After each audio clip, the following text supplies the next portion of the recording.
Contractors that haven't been paid may be partly to blame for construction delays that kept hundreds of University of Minnesota students from moving into new apartments before this school year. Earlier this month, Fox 9's Corin Hoggard reported on the students who were out of luck despite making rent payments. Well, now he's talked to a half a dozen workers from the project who say they're owed thousands of dollars, and that's just one of the reasons that complex couldn't open on time. While workers touched up windows at Identity Dinkytown Friday, 6 men who once did drywall on the project opened a window on why it's not done almost a month after its scheduled opening date. We never receive a complete pay. Edgar and his crew sat down with us Friday, but didn't want to show their faces for fear of retaliation they'll describe in a minute. They're undocumented immigrants who came from out of state when a subcontractor promised a lot of work and good pay. But they soon realized they weren't the first crew on the job. When we came here, drywall was already installed, so we start taping the drywall, doing the finish taping, and different floors. Edgar says they worked more than 12 hours a day, often 6 days a week for a couple months. The subcontractor only paid them in small chunks, always in cash, and never close to what they earned, which Luis says left them desperate and hungry. We go day by day. If you don't get paid, we don't have food. Edgar says he talked to other crews and heard similar stories of exploitation.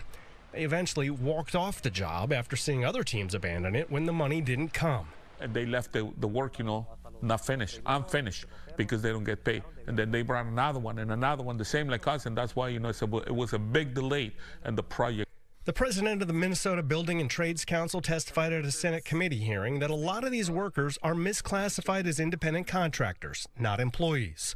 So their employees cheat them by not paying overtime and cheat the government by pocketing what they should pay for Social Security, workers' compensation, and unemployment insurance. Union leaders say the owners have a pattern of benefiting from unpaid labor. A new state law took effect on August 1st that holds general contractors liable for any payments missed by their subcontractors. But Identity Dinkytown started before that law took effect. So these workers are going to struggle to force the general contractor to pay them. Contractors have filed millions of dollars worth of liens against CA Ventures for a just-finished project in California.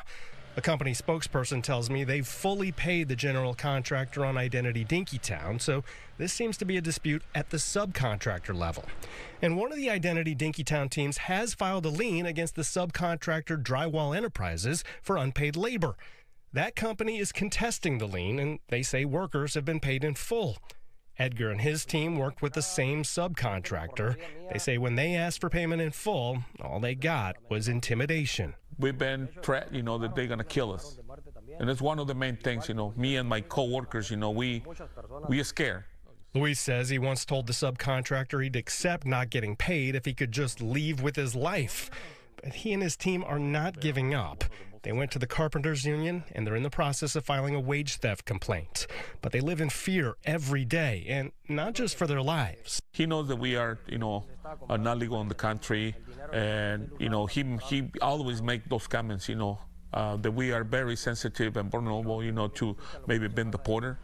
As for the project, Minneapolis city inspectors went through the building again Thursday, but they tell us the contractor didn't finish everything it needed to get a temporary occupancy permit. They'll get another chance Monday, 4 days before they're telling students the top 3 floors will be open for move-in. Corin Hoggard, Fox 9.